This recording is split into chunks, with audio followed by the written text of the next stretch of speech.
नमस्कार। इस ब्रीफिंग में शामिल होने के लिए आप सभी का धन्यवाद। जैसा कि आप सभी जानते हैं, 22 अप्रैल 2025 को लश्कर-ए-तैयबा से संबंधित पाकिस्तानी और पाकिस्तान प्रशिक्षित आतंकवादियों ने भारत में जम्मू और कश्मीर के पहलगाम में भारतीय पर्यटकों पर बर्बरतापूर्ण हमला किया। 25 भारतीयों और एक नेपाली नागरिक को कायरतापूर्ण मौत के घाट उतार दिया गया। मुंबई के 26 नवंबर 2008 के हमलों के बाद यह भारत में हुई किसी आतंकवादी हमले में मारे गए आम नागरिकों की संख्या की दृष्टि से सबसे गंभीर घटना है।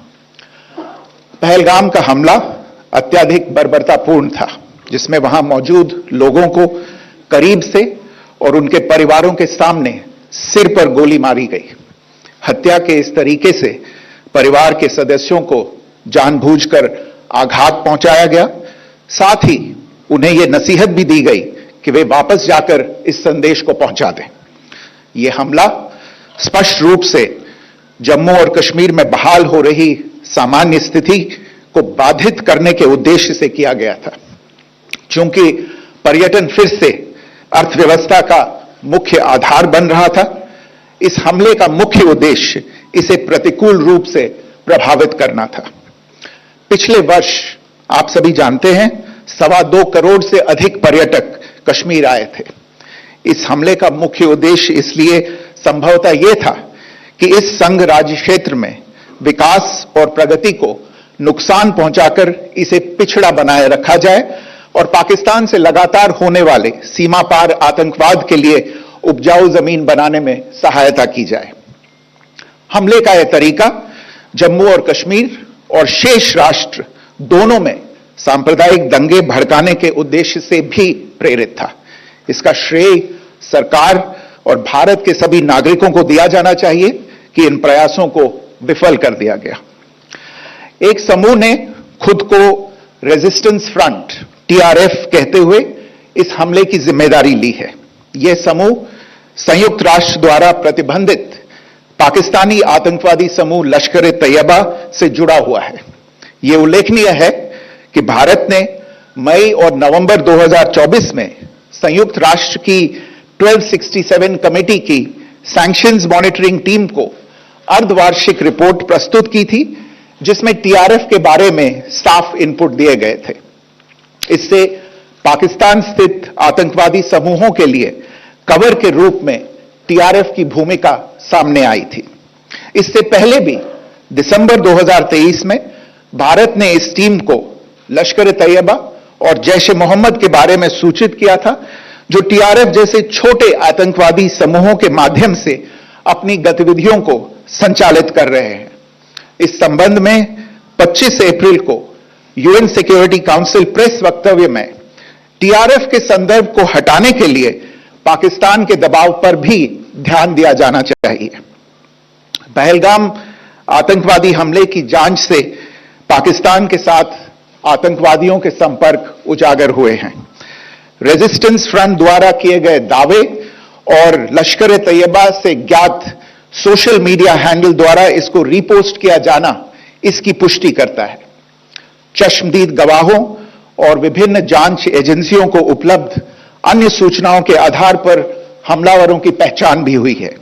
हमारी इंटेलिजेंस ने इस टीम के योजनाकारों और उनके समर्थकों की जानकारी जुटाई है। इस हमले की रूपरेखा भारत में सीमा पार आतंकवाद को अंजाम देने के पाकिस्तान के लंबे ट्रैक रिकॉर्ड से भी जुड़ी हुई है, जिसके लिखित और स्पष्ट दस्तावेज उपलब्ध हैं। पाकिस्तान दुनिया भर में आतंकवादियों के लिए एक शरण स्थल के रूप में पहचान बना चुका है। यहां अंतर्राष्ट्रीय स्तर पर प्रतिबंधित आतंकवादी सजा पाने से बचे रहते हैं। इसके अलावा पाकिस्तान ने इस मुद्दे पर विश्व और फाइनेंशियल एक्शन टास्क फोर्स जैसे अंतर्राष्ट्रीय मंचों को जानबूझकर गुमराह करने के लिए भी जाना जाता है। साजिद मीर का मामला, जिसमें इस आतंकवादी को पाकिस्तान ने मृत घोषित कर दिया था, और फिर अंतर्राष्ट्रीय दबाव के परिणाम स्वरूप वो जीवित पाया गया, इसका सबसे स्पष्ट उदाहरण है। यह स्वाभाविक है कि पहलगाम में हुए इस हमले से जम्मू और कश्मीर के साथ साथ भारत के अन्य भागों में भी आक्रोश देखा गया। हमलों के बाद भारत सरकार ने स्वाभाविक रूप से पाकिस्तान के साथ संबंधों को लेकर कुछ कदम उठाए। आप सभी उन निर्णयों से अवगत हैं जिसकी घोषणा 23 अप्रैल को की गई थी। तथापि यह आवश्यक समझा गया कि 22 अप्रैल के हमले के अपराधियों और उनके योजनाकारों को न्याय के कटघरे में लाया जाए। हमलों के एक पखवाड़े के बाद भी पाकिस्तान द्वारा अपने क्षेत्र या अपने नियंत्रण वाले क्षेत्रों में आतंकवादियों की इंफ्रास्ट्रक्चर के विरुद्ध कार्रवाई करने के लिए कोई स्पष्ट कदम नहीं उठाया गया है। उल्टे वो इनकार करने और आरोप लगाने में ही लिप्त रहा है। पाकिस्तान आधारित आतंकवादी मॉड्यूल्स पर हमारी खुफिया निगरानी ने संकेत दिया है कि भारत के विरुद्ध आगे भी हमले हो सकते हैं। अतः इनको रोकना और इनसे निपटना दोनों को बेहद आवश्यक समझा गया। आज सुबह, जैसा कि आपको ज्ञात होगा, भारत ने इस तरह के सीमा पार हमलों का जवाब देने और उन्हें रोकने तथा उनका प्रतिरोध करने के अपने अधिकार का प्रयोग किया है।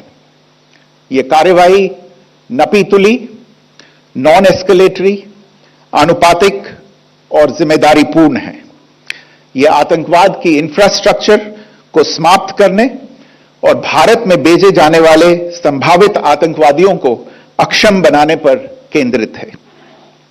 आपको यह भी स्मरण होगा कि 25 अप्रैल 2025 को संयुक्त राष्ट्र सुरक्षा परिषद ने पहलगाम आतंकवादी हमले पर एक प्रेस वक्तव्य जारी किया था, जिसमें आतंकवाद के इस निंदनीय कार्य के अपराधियों, आयोजकों, फाइनेंसरों और प्रायोजकों को जवाबदेह ठहराने और उन्हें न्याय के दायरे में लाने की आवश्यकता पर जोर दिया गया था।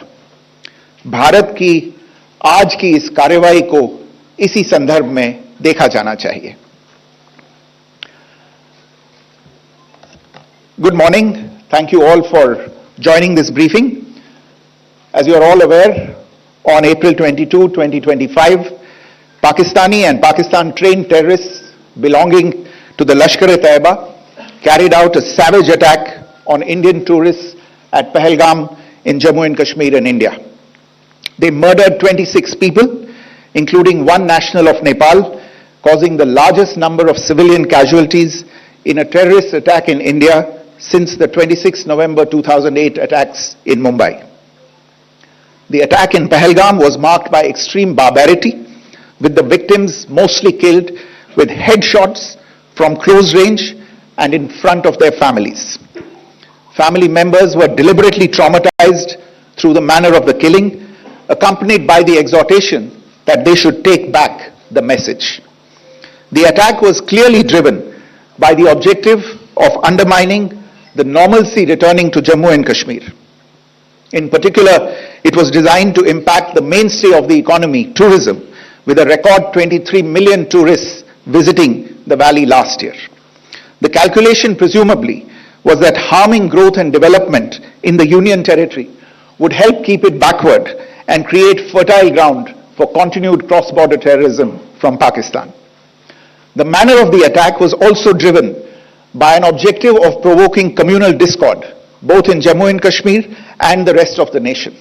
It is to the credit of the government and the people of India that these designs were foiled.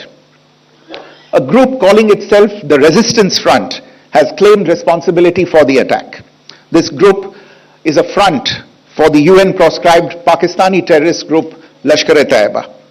It is notable that India had given inputs about the TRF in the half-yearly report to the monitoring team of the UN's 1267 Sanctions Committee in May and November 2024, bringing out its role as a cover for Pakistan-based